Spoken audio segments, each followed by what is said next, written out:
Hello, hello, hello. Good afternoon, good evening. Welcome all reading ranters to the second premiere show of Reading Ranters right here on the one and only I Rant Network. My name is Just One Love, also known as Kalila, and I have my other host, Miss Redemption Sound 76, Miss Nisi here Hello. to to welcome you all to our second episode of the Reading Ranters. And we are Welcome. glad to be here today. And what we are going to do today is go over our first book that we have chosen on. And what I would like to advise you all is we are here with a mission statement. And our mission statement is to expand members' personal literary experience by reading and discussing works chosen by the reading ranters in a friendly and open atmosphere. The Reading Renters provides a safe and welcoming environment for everyone to develop a lifelong interest and appreciation for reading and learning and ranting when you feel away. And so that's what we're here to do Mm. today to welcome you all to the episode of Reading Ranters, just to discuss our first book. And that book that we're going to be discussing today is Inside the CIA Secret War in Jamaica. Nisi, would you like to introduce that book a little bit? Absolutely. We found that by watching the Ranters Union, we were introduced indirectly to Casey, and it was, we thought that it was really kind of cool. And hey, he happened to mention that he had a book, and we were like, hey, let's check it out. That being said, just kind of give you a little brief synopsis on Casey before we of course end up welcoming him on, and then he can tell us a little bit more about himself. But from his words to you, basically, in the back of this text, it says Casey Gane is a journalist and rapper, born in Cambridge, Massachusetts, born to a South African mother and a Jamaican father, who quickly became interested in global politics and history, which he studied at the prestigious Columbia University. The former staff writer for News One has covered a wide variety of subjects, from music to politics to drugs and organized crime. Specifically, with regards to the book Inside the CIA's Secret War in Jamaica, his first book, after researching its subject matter for 3 years. Besides writing, Casey is also involved in music, technology, and filmmaking as a founding partner in the GIF-based music video generator startup MVGen, the owner of Phoenix Rising Records, distributed by Sony, and the creator of the pioneering hip hop comedy web series That's What's Up. So Yeah. So, with that being said, Mr. Casey Gane, I would like to just first let y'all know a little bit about the book that he has written. Inside the CIA Secret War in Jamaica tells the story of the campaign from the United States to destabilize the Michael Manley government in 1976 due to his ties to Fidel Castro. The book covers the violence between the People's National Party and the Jamaican Labor Party, the assassination attempt of Bob Marley, and the rise of the Jamaican Shower Posse and its ties to the CIA. The book also takes an in-depth look into the events leading up to the 1976 for both the CIA and the country of Jamaica, including Replace Jamaica's your history notebooks and printed of pirates and slave rebellions and its road to independence. To understand the nature and history of the CIA, the book gets to the bottom of the John F. Kennedy assassination, Watergate, CIA heroin smuggling in Laos during the Vietnam War, and cocaine trafficking during Iran-Contra, which involved the same players who were involved in destabilizing Jamaica. So, with that being said, this book is a lot of juicy gossip, y'all. mhm. I let me start off first by saying it was an informative read for me. It brought knowledge to things that I wasn't aware of, informed me of things. It made me look up words and definitions. It had me to even go and do some research. And Absolutely. as you look into the book, and in Casey's outro at the end of the book, states in his last paragraph, we live in a world where information is power, and the best way to fight evildoers is to expose their injustices to the world. And he's encouraging us to read books and to do our own independent research on the CIA. Not only on the CIA, but just do your research on anything in general with something that you're curious to know about. And this was something for me that I was very curious to know about. And that's why I was interested in making sure I read this book. And I must say, I enjoyed it. Oh, absolutely. There are a lot of unique parallels that I really want to ask him about in this book. In addition to, he just peeled back layers, and I love the way that that he did so. So yeah, is Casey on with us? Yes, I am. I thank you so much for the kind words, and also as a writer, you really want people to not only read what you write, but also to understand it and spread it. And you guys are doing so much honor to me and my hard work by having me on the show, or by reading the book, even what I'm saying, and by sharing your kind, critical words about the book. Hey Casey, I tell you, I really enjoyed this book. To me, it was so informative. It read almost like a drama novel. It was to me almost like soap operas. It was like, what's gonna happen next? Is he gonna, like, who is this person? And it had me really at the edge of my seat going and Googling, like, I want to see pictures with faces, Yeah. names with faces. So I'm going Googling these people's faces. I want to see it. I even went back and watched the the whole concert with Bob Marley. Oh, there's a couple good That ones. There's the 1970 there's quite a few concert, good ones. and then there's the One Love Peace concert. So those are, I mean, he has all sorts of amazing concerts in Japan, Pittsburgh, but the most significant ones in Jamaica were in 1976 for the Smile Jamaica concert, and then the One Love Peace concert in 1978 where he brought peace to the warring gangs. And I go into that a little bit in my book. So do you want to shoot your first question, Nisi, to Casey? Yeah, absolutely. Casey, this is a softball of sorts, but it actually gives us a little bit of background. What exactly was your inspiration for having written this? Well, my father's Jamaican. I've been going to Jamaica since I was a little kid, and I think by the time I was a teenager, I got to like understand a little bit what was going on in Jamaica. And I went to the Bob Marley Museum in Jamaica, and they showed me some bullet holes, and they were like, "Yeah, this is when the CIA tried to kill Bob Marley." And I was like, "What?" It's like I never heard that.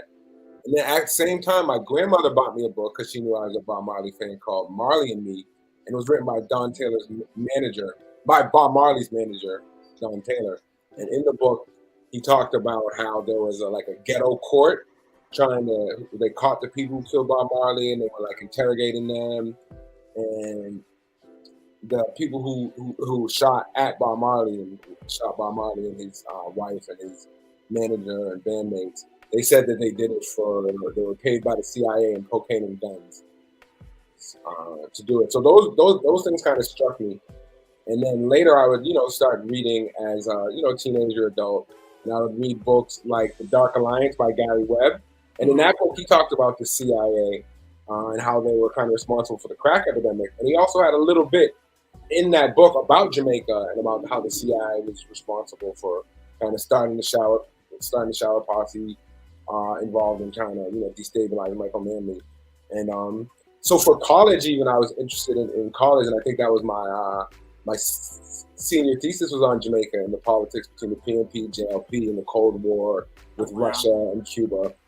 And so I was always something I was really interested in. I got a chance to be a journalist. I was at News One from 2008 to 2012, and it was a really great job. They let me basically write about what I wanted to write about.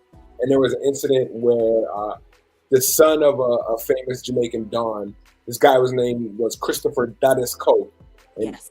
he was extradited to the USA, and there was a big like invasion of Campeche, so it was big news, and I was covering that news.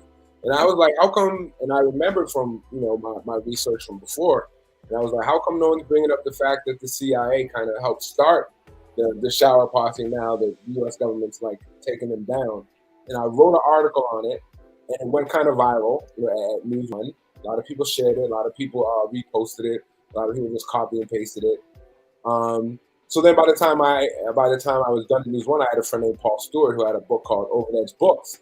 And he basically told me, he's like, hey, Casey, and he gave me the same thing News One. He's like, you can write about whatever you want, man. I was like, you know what? That was maybe one of my favorite articles, one of my most interesting things that I kind of researched. And that was another thing I think I had a lot more research out there. And it just turned out that WikiLeaks released like thousands of cables that I could research from on Jamaica. And there were just all sorts of newspapers from that era were being unearthed. So I decided to just, start researching it. And from there, I found out like about the CIA and the JFK assassination just off going on tangents and off my research. And so by the time yes. Casey, I want to acknowledge you for all that research. I really, that was one thing that stood out to me, and that's in my notes. The in-depth details and time of in events with your cited sources. I just want to tell you big ups on all the research that you did. Hey, that was amazing. As someone that liked English in school, and you had to cite the sources and do all that, and I was like, he took all his time. He went and researched this. This ain't just no Google search. This is a whole something he didn't dug up and went and looked it up underneath the library and found in the attic. Then the librarian found it. Matter of fact. So yeah, thank you for the in-depth details in this book. And thank you. I always enjoyed the research. Like I go back to the libraries where you had to pull out the Rolodex cards for the libraries and go find that book and then write about it. And I was lucky enough in college to have the internet in college and able to use that as a source. So I've been blessed to find out little tricks. Like I worked as a journalist for 4 years, and just to kind of at the start of Google, and there's all sorts of other search engines, and there's WikiLeaks, and you can go to New York Times. Like I think I might have a class on how to like properly research, so to extend all the stuff that I've learned through just researching and finding new little tricks of the trade. So thank you for noticing that. I appreciate that a lot. Yeah, I had to make sure I brought that up and salute you on that, because that was amazing to me. I was like, you did so much research just for these little bit of pages, 120 something, 150 something pages, and you put enough information in there where it wasn't overflowing, but it was informative as well as knowledgeable. It gave knowledge, and it was that was what was amazing to me. It was intense to the point where you didn't want yes. to down.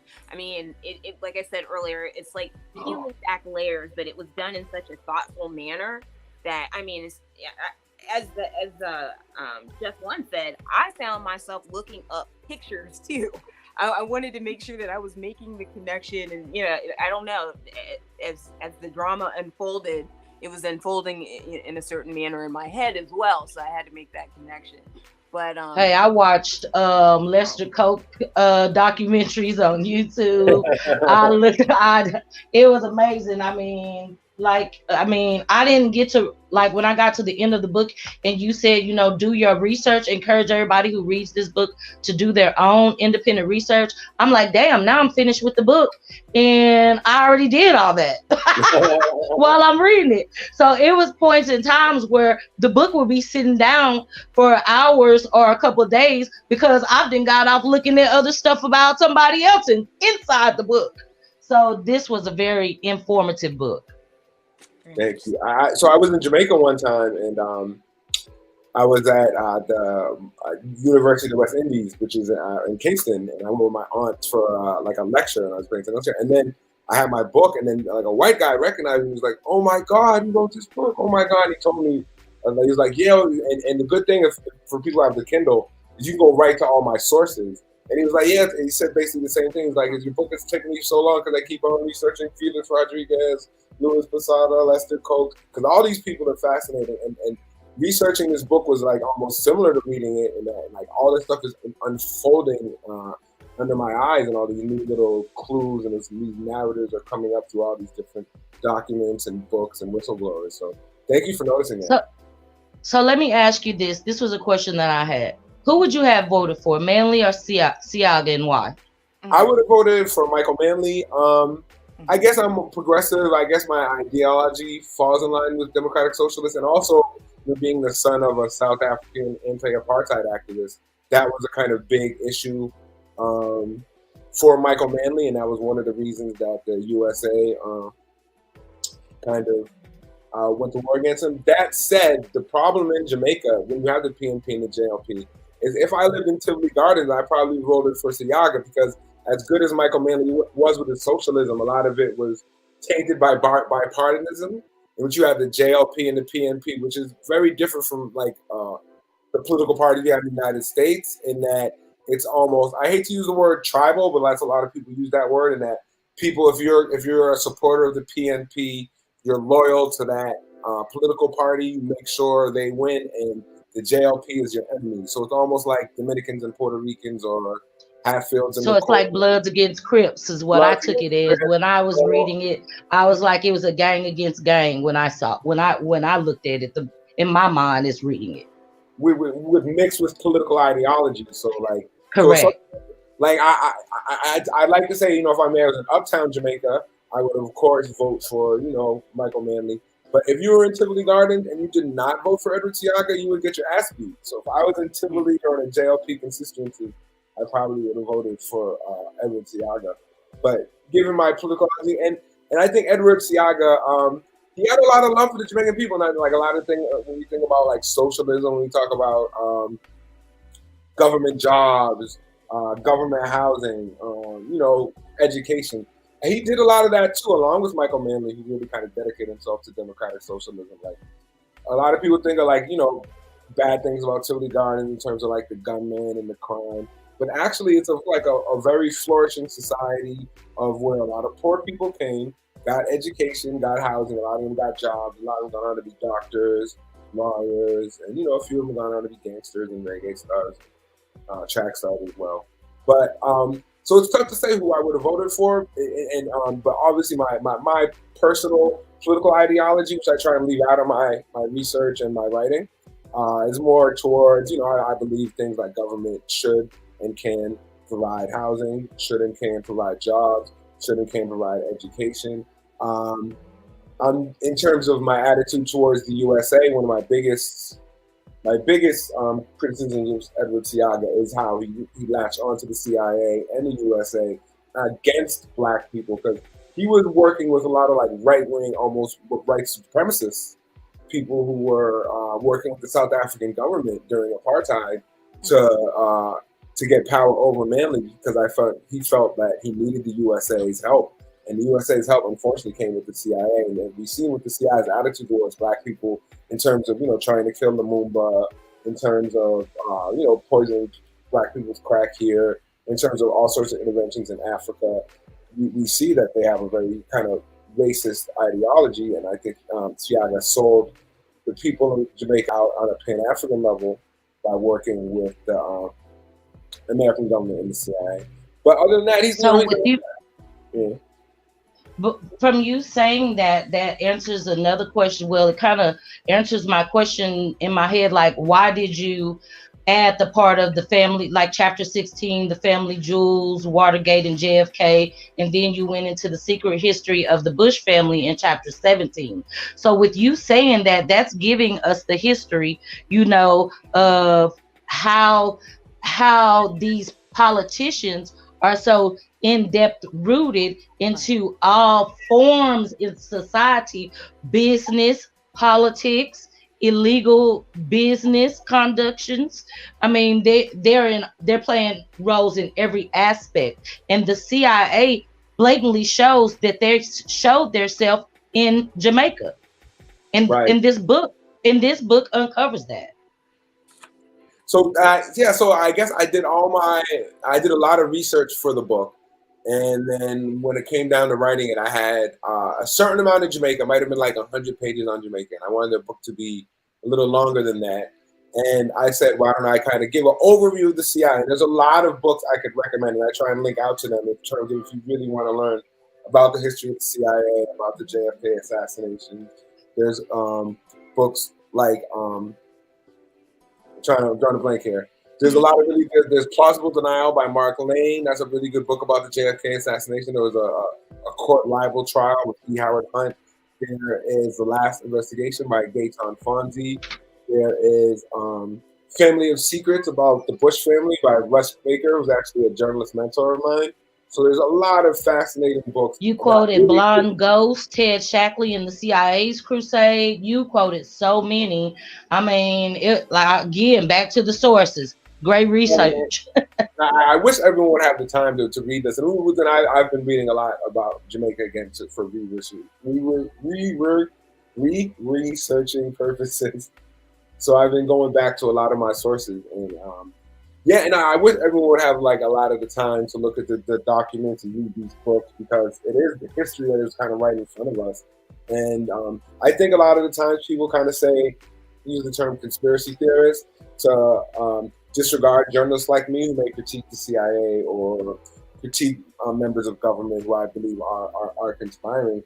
And that's why I kind of make sure, like, there's no theories here. Everything is backed up by evidence. When a theory is backed up by evidence, it becomes truth, history, news, whatever. It's no longer a theory. So I try to make sure to have all my sources there. And I'm really glad people like you read it and not only digest what I'm saying, but go to the sources as well.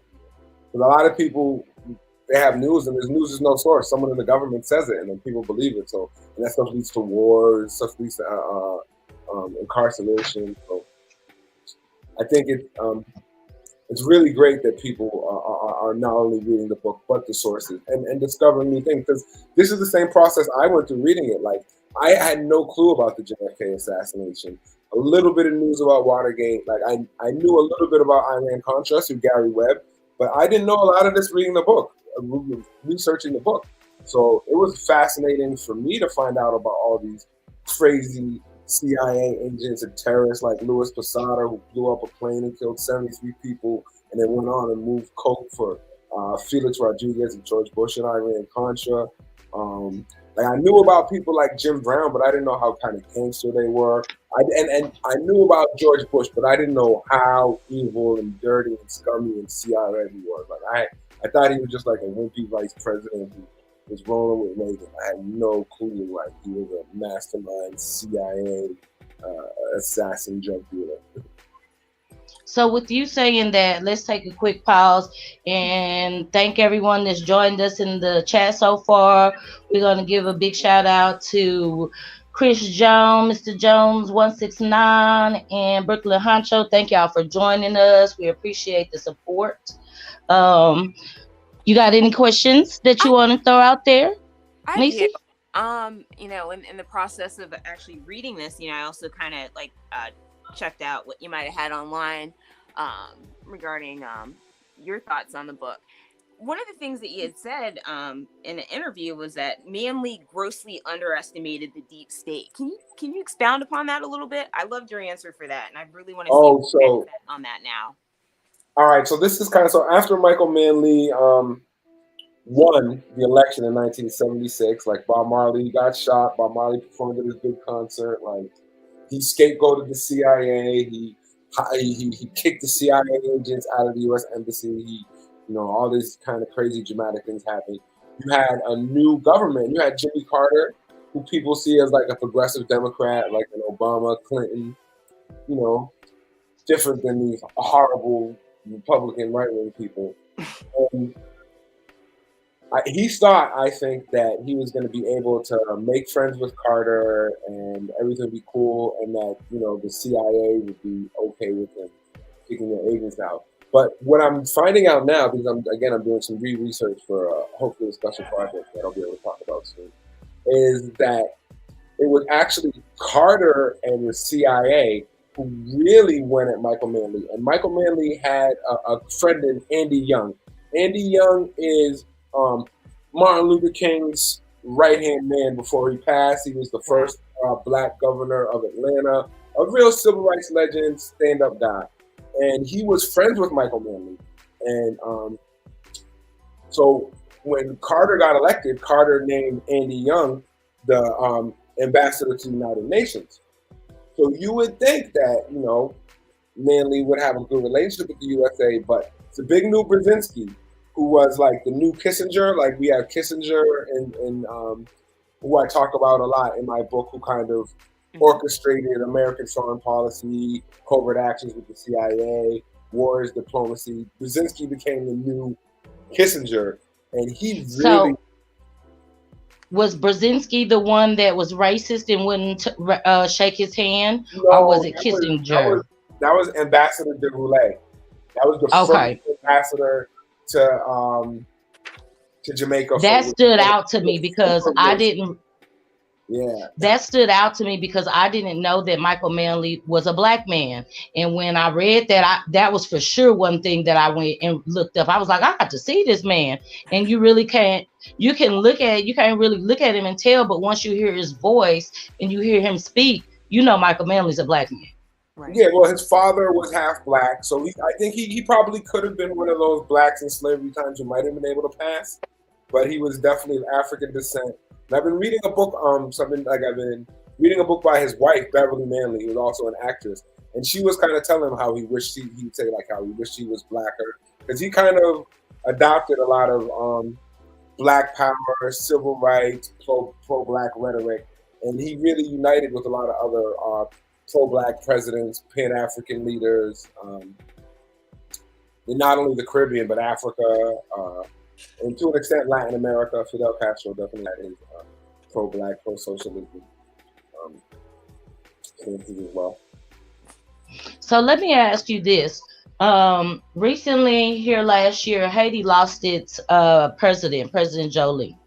And when I got this book, it was around the time that Haiti lost their president. And as I started reading it, all these things that you have, like that are in your book, line up with that present day events of Haiti. And it makes me wonder, what the CIA has to do with what's going on in Haiti. And then you hear, or you do your research, what I did a little research on it. Americans and Cubans trained people are being caught. And I'm thinking to myself, this is the same thing that happened in Jamaica. This is the same thing. So would you say that the recent events in Haiti could compare to the past events in Jamaica? For sure, and this is going back not only recently, but going back to Aristide and his ouster. And there's a really good documentary on Press TV that shows kind of how the CIA went out to get Aristide. So they do the same things, and even in Haiti, you kind of see like they have the same political gang. So Aristide would have his political gang, and then the CIA would support the other political gang. And right now, I've been seeing some of the most recent ones, and you see this guy Barbecue, who's like the new. He's almost yes, like he's that's the new Coke for Haiti. Yes. Yeah. Mm-hmm. So he's almost like a Dennis Coke or a Jim Brown. He's like the kind of exactly. In lots of countries, you kind of get these, and a lot of times it's because of the support of the CIA. You get people in like Panama who had Noriega, who had the support of the CIA. That's Barbecue before they turned on him. Then you might even have Pablo Escobar, who recently his son has said worked for the CIA. All sorts of kind of drug barons and these kind of narco. And these guys are kind of like Robin Hood heroes. They could be in Jamaica. They're called Dons, and in Mexico, they might be the big narcos. They might be the big El Chapos. But usually they have some type of CIA tie. And like I've been reading recently, like if you watch Narcos, especially Narcos Mexico, like they leave out the fact that Felix Rodriguez, who plays a big part in my book, he was friends with Luis Posada Criez and bust him out of jail, who was the big terrorist who was terrorizing Jamaica and killed 73 people with the airline bomb. But Felix Rodriguez, they said, was responsible for the death of Kiki Camarena, and that's like big Narcos Mexico. That's the big stuff. Storyline for that series. And then recently there's been a documentary on Amazon Prime called The Last Narc, which has all sorts of stuff about the CIA being involved in the killing that kind of Narcos left out. So there's a lot of, these guys, they have certain patterns. And even in the Ukraine right now, like a lot of people don't know, but there was a coup back in 2014 in which they got rid of the pro-Russian president, and they put in this guy Zelensky. And the CIA has been very actively involved in the Ukraine. And if you look at what happened like back in Afghanistan, what the CIA did is they funded all the Mujahideen and the Bin Ladens and the Taliban to commit terrorist attacks against the Russians in Afghanistan and to provoke an invasion. So when the Russians kind of invaded, then they condemned the Russians for being evil invaders and all this stuff. Meanwhile, they kind of started it. Yeah. I just thought of something when you mentioned that too about Ukraine. I had read something to the effect that Manafort had been sort of like the groomer to the previous or like the PR guy to the previous president. I mean, it's so much. Hunter Biden's been around in the Ukraine. He's been taking business deals. I don't know what that.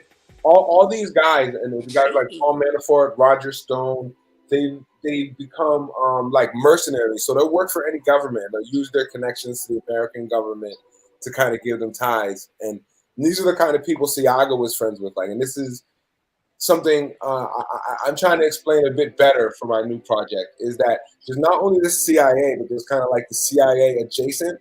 And these are former CIA agents, friends of the CIA, and they go and they work for foreign governments. They work for Idi Amin. They work for Zelensky. They work for times they work for people like Gaddafi. Sometimes it seemed to me that he was seriously groomed.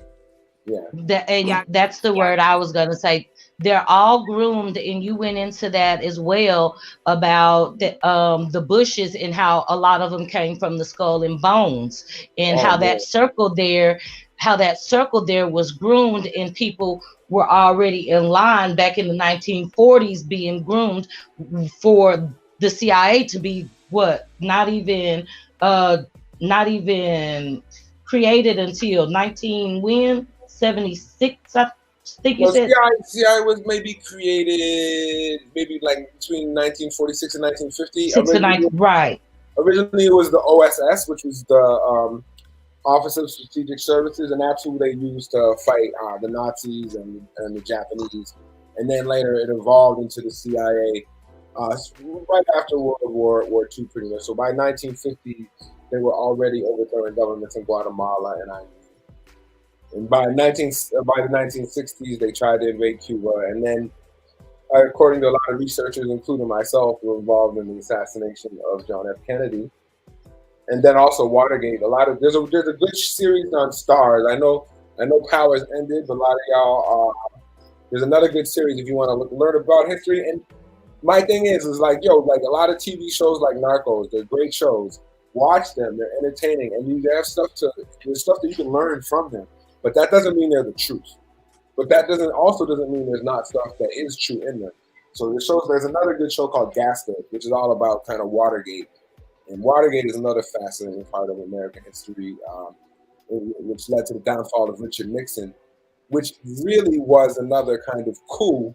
They killed Kennedy. They got rid of Richard Nixon. It was really the CIA was behind all the dirt. But they made Nixon resign rather than, if you really would have investigated Watergate, you would have found out about the JFK assassination and all sorts of other horrible things. So you never really got a real investigation of Watergate, and Nixon kind of took the fall for that one. But there's a good series on Stars called Gaslit. So hopefully everyone history is so fascinating to me. It's like it is Game of Thrones and stuff like this. Like get into real history. Like if you like The Wire, oh my god. Here's another fun fact though. In Virginia is the CIA headquarters. You know the name of it? Is it Dulles or no? No. It is called the George Bush Center for Intelligence. Yep. Wow. And so-called, he only worked for the CIA as director, right? So he had no other, according to his book, never dealt with the CIA. And they're like, hey, let's just make this guy CIA director. Works there for 1 year, but this guy, insane. Oh my! I would love to see a TV show about him because from the JFK assassination, that whole Skull and Bones stuff is basically there's a gang. There's a gang of people they're like Bloods, they're like Crips. They have their own rituals. They rock together. They smoke the ops. You know what I mean? They smoke on their op. They make money. They deal drugs. But instead of growing up in the projects, they grew up in rich white America and they went to Yale instead of being part of the Baisley projects or whatever projects. Their Absolutely. was Yale, and that they met each other. They joined their little fraternity stuff, which might have had some gay rituals, and then they rocked together as a gang. They did not snitch on each other. They got each For other's years and years and years. They make money and they get power, and they, you know what I mean? It's crazy, yes. So let me read a few of these comments, Casey. Brooklyn Honcho says, we reading on this side, and I told him we're making these pages clap. He's giving a big background game. The background game is A1. Thank you very much. Thanks to our producer, Ja. Big shout out to our executive producer, Ja Logic. And Brooklyn says, Casey is smarter than the average bear. Yes, he is. He says, listening to all of us makes him feel smarter.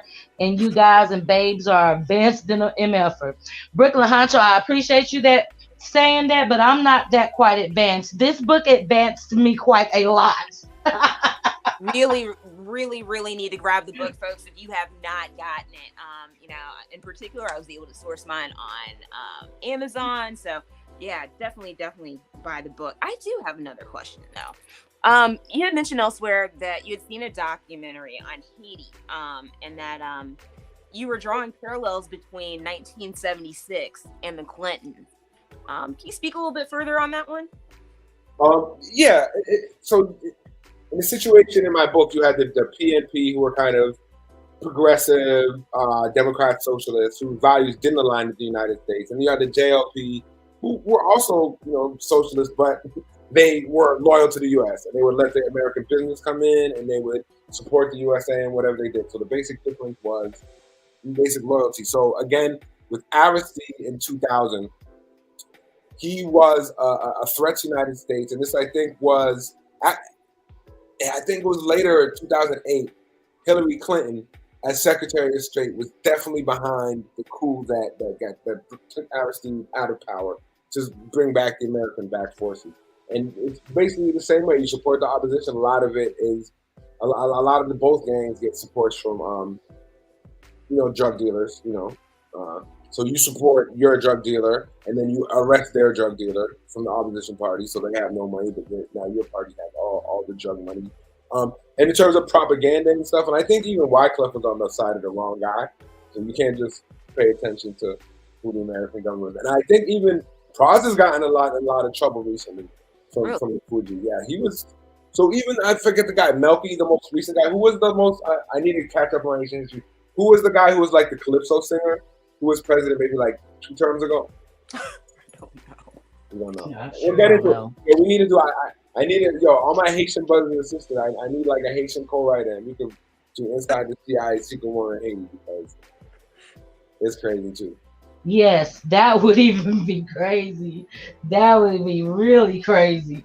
Because all of the events that are going on, I mean, how can we, like you said, how can we not say that they're not included in the events that are taking place? The unfortunate thing is you could probably take any country, and I'm talking even countries like Australia, England, even countries you think are American allies, and you could write a book on the CIA secret war for that country. So it's... So really, you summed it up in the ending of your book, in the conclusion about the CIA. I mean, hey, it was just, Jamaica was just a small part of the CIA's plan for control of third world countries. Through propaganda, economic sabotage, and the weapons and drugs trade, the agency was able to destabilize Jamaica and create a cycle of economic exploitation, narcotics trade, and gun violence that still plagues Jamaica today. So we see that right now in a lot of those Caribbean countries, not even in the Caribbean countries, but South America. We've got war going on overseas in Russia, and they probably got a finger in every single bit of what's going on in each country. Yeah, like we always hear about Venezuela, and everyone, when people like want to talk about how bad socialism is, they bring up Venezuela, like, oh. But there's been a lot of CIA activity to kind of, again, destabilize Venezuela.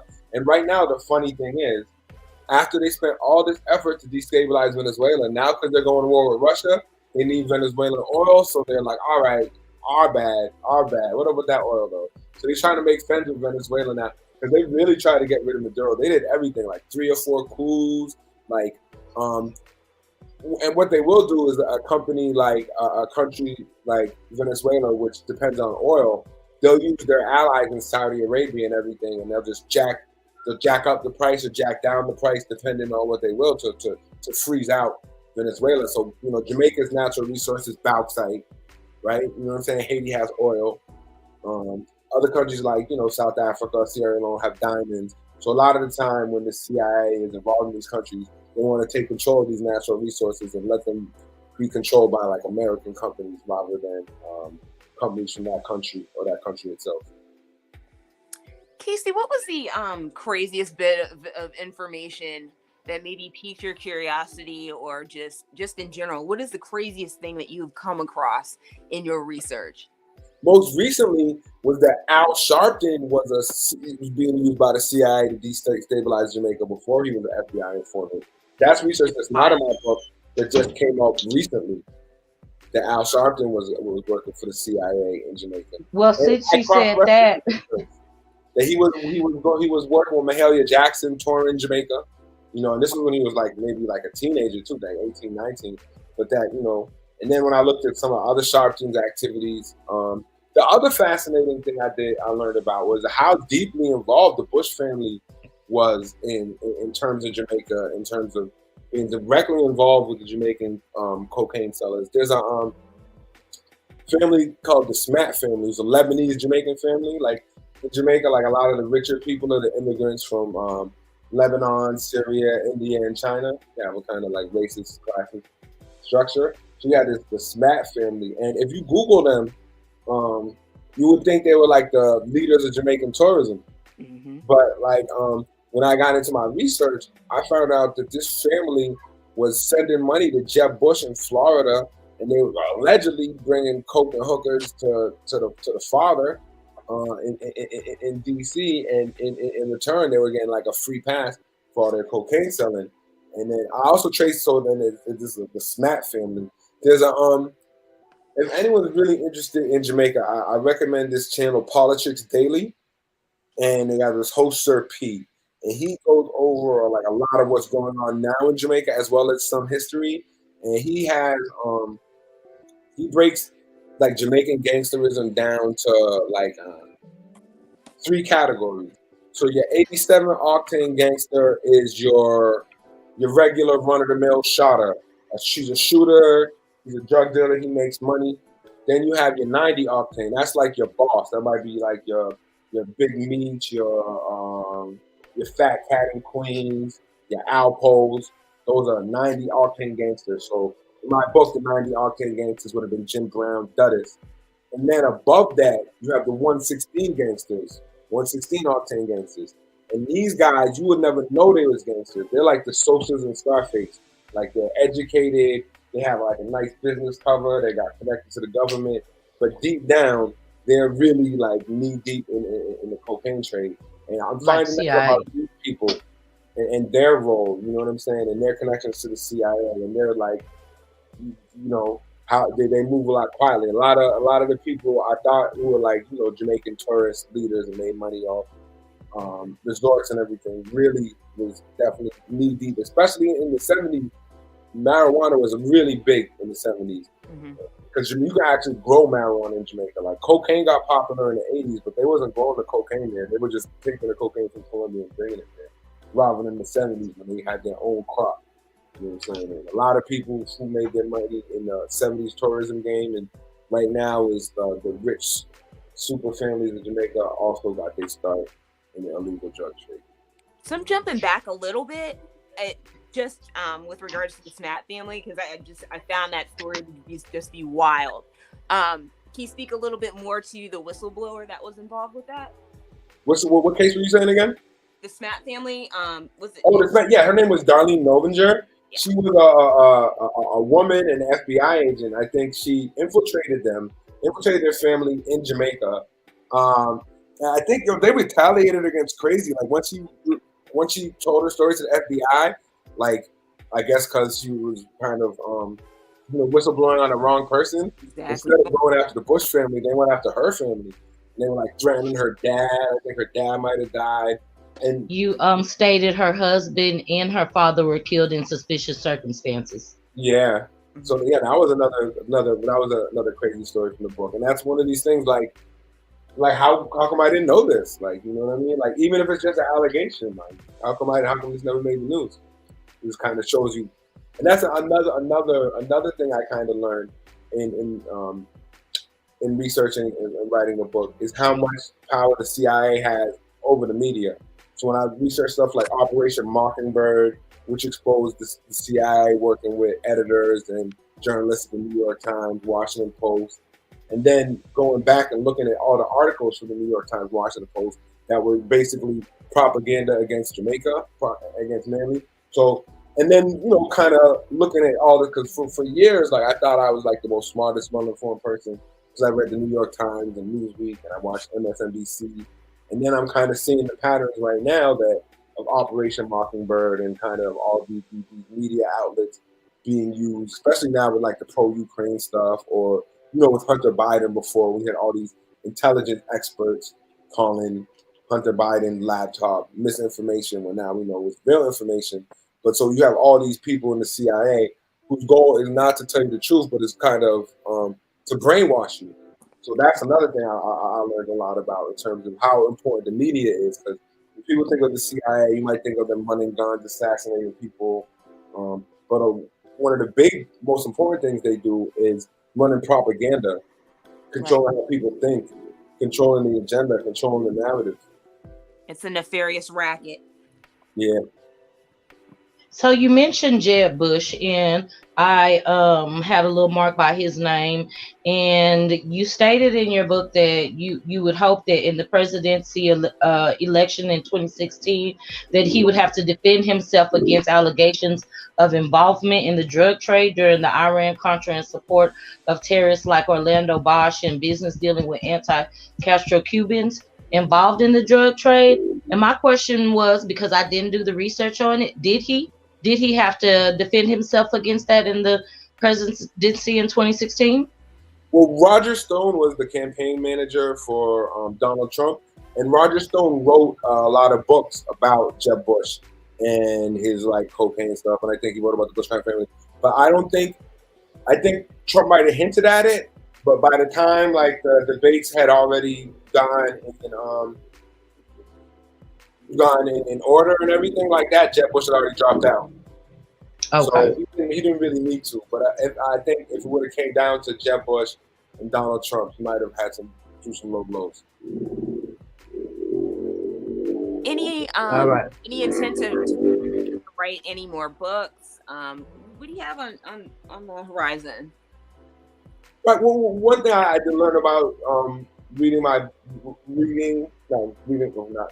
my book and seeing sales and stuff like that is that people like you are awesome. People like you read the books, they promote it like that. But I'm seeing like a lot of people digest media through watching documentaries, through podcasts.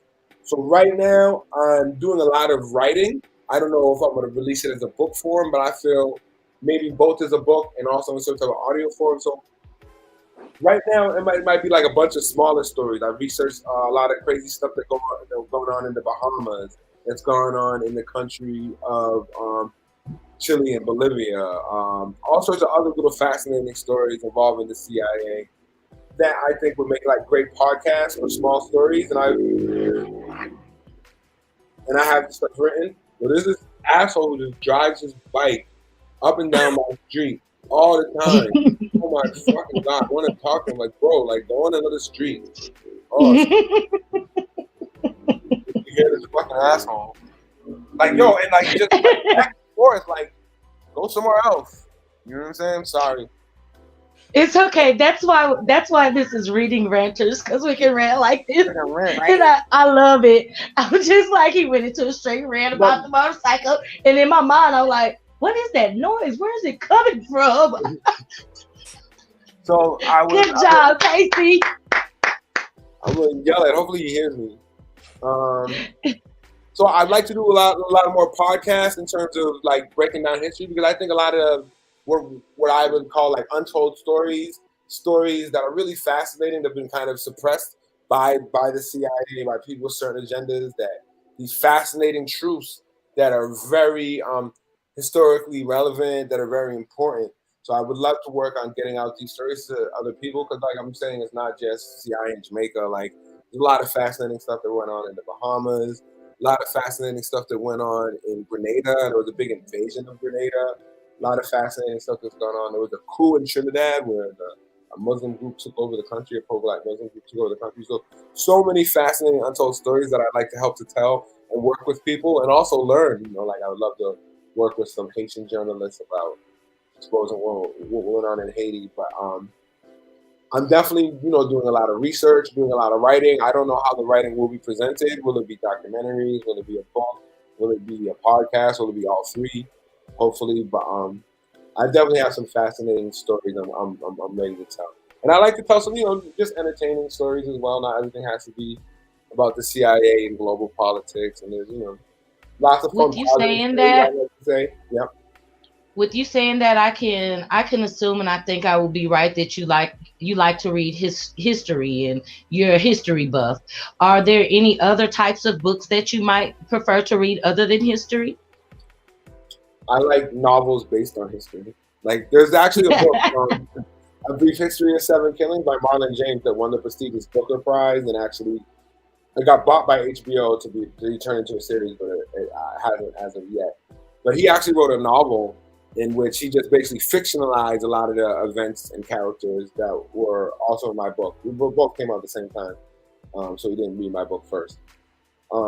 So I like.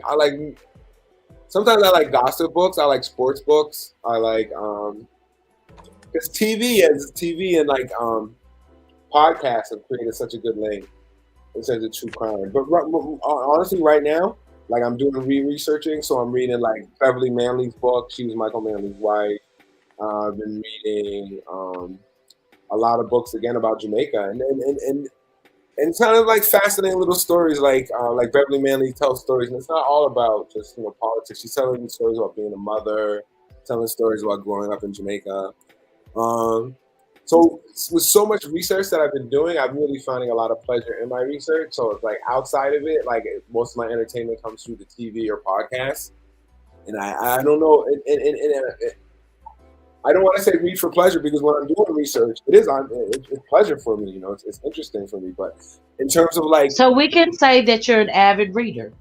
I am an avid reader, very much so. So with And I'm also an with you avid, admitting that, we articulating would book. like with you admitting you being an avid reader, we would like to invite you to please join our show more often. We will be on Sundays when we broadcast the books that we are going to read. We'd ask that you would, hey, if you've read them, chime in and put in your comments on what you think about them, as well as if you haven't read them with us and come on back and rant about them, because that's what we're here to do.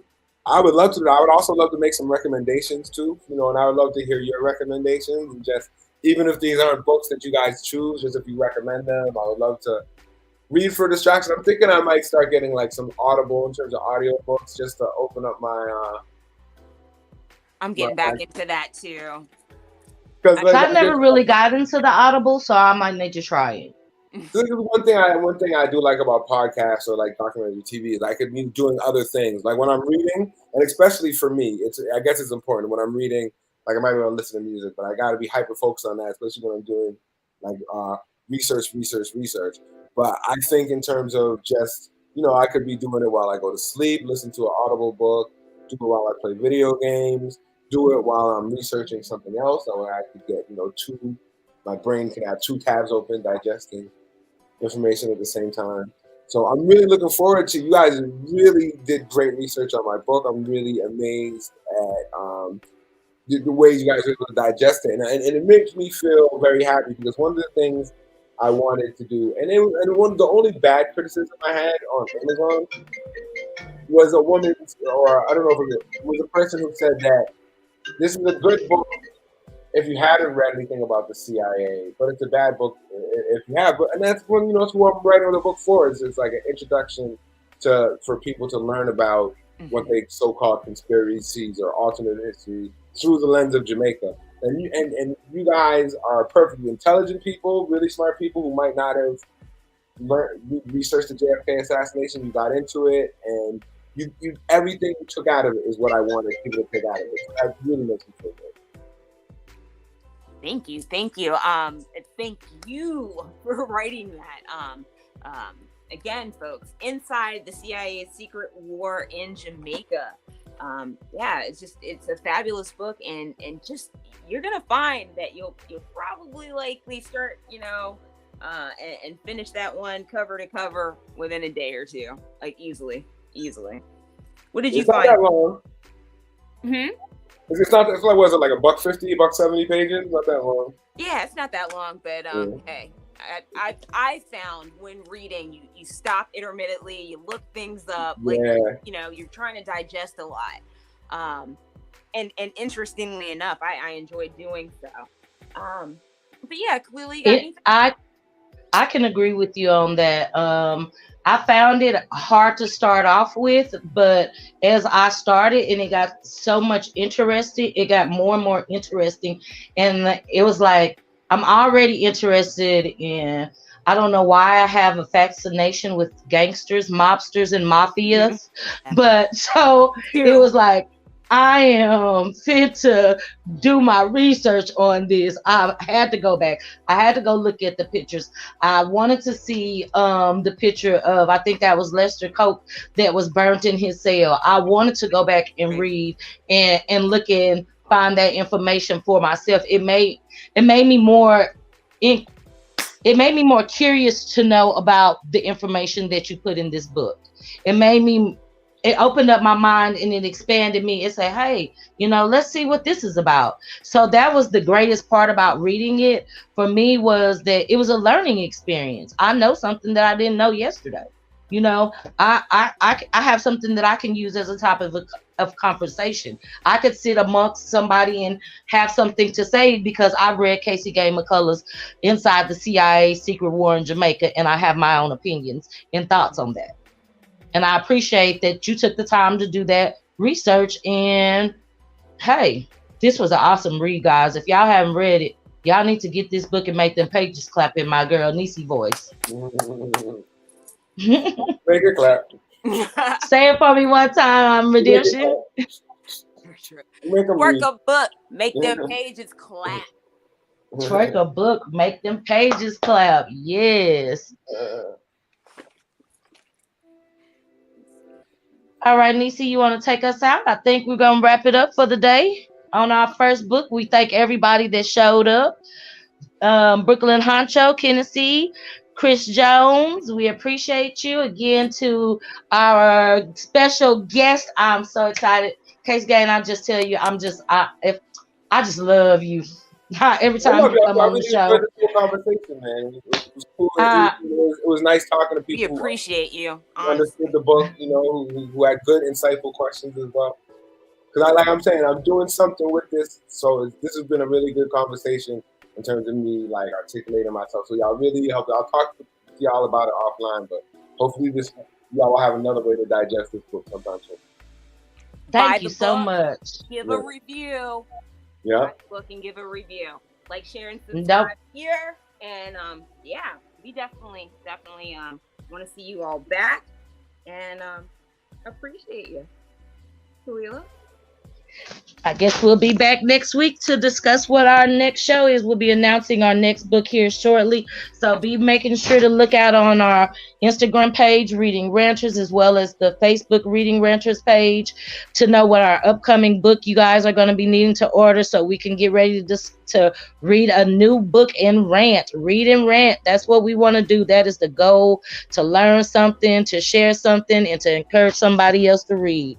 So you guys, I hope y'all have a productive week. Thank everyone for joining in, and we just appreciate your support. Yay! Warning. The opinions expressed in this program are those of the presenter in their current state of mind, which they have the right to change at any given moment. The iRant Network and the members of the Ranters Union are not responsible for any claims made. All opinions and train of thoughts are welcomed here and protected by the First Amendment and the Ranters Union. All commentary, criticism, news reporting, research, teaching, and or scholarship of copyrighted material is protected by the Fair Use Act under Section 107 of the Copyright Act of 1976.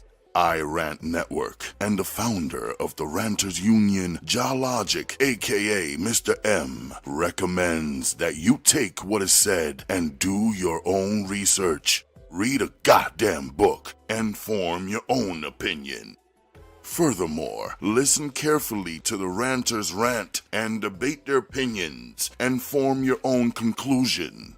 Thank you for watching this member-supported program, powered by the Ranters Union and produced for the Rant Network. Good day.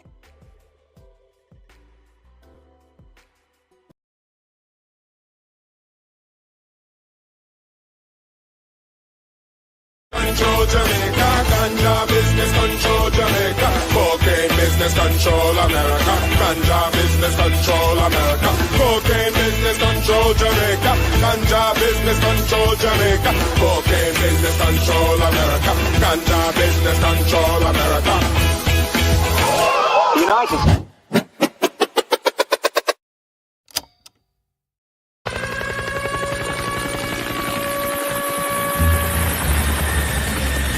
Cocaine business control Jamaica, ganja business control Jamaica, cocaine business control America, ganja business control America, cocaine business control Jamaica, ganja business control Jamaica, cocaine business control America, ganja business control America. The United States government likes his right-wing stance and channels support through the CIA. Cocaine business control Jamaica, CIA a big major player, Asman like Manuel Noriega, crack cocaine a big money maker, USA want put in Tiaga, so them ship the guns to the shot that sell cocaine, burn up the ganja, now deal with CIA, say the Rasta. The money was used to buy guns, which were distributed to party activists in the ghetto.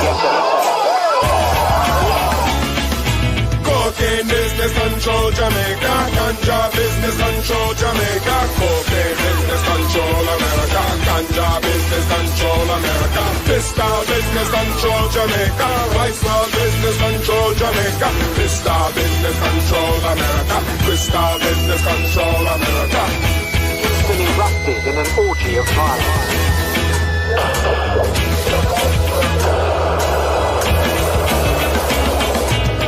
Badman, CIA informer, Asman like they want see so gonna, guns and drugs, political drama, CIA them start up the saga, same thing happen in Nicaragua, sell cocaine, arm up the ganja, who ya think, train on the bomber, Osana and run like Osama.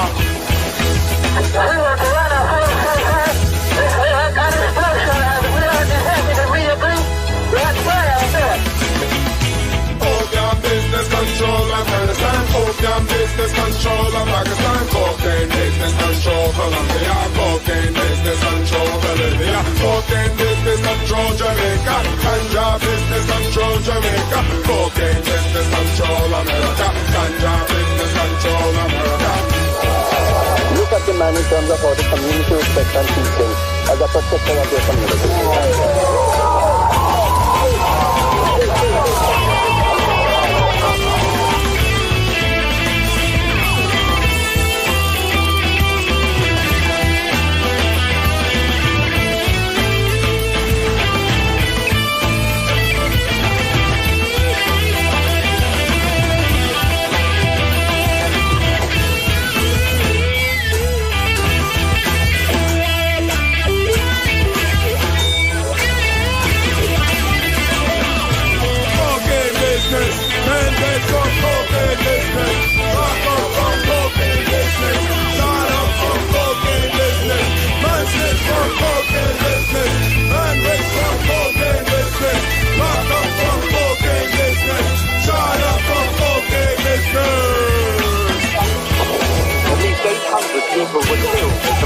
battle for votes.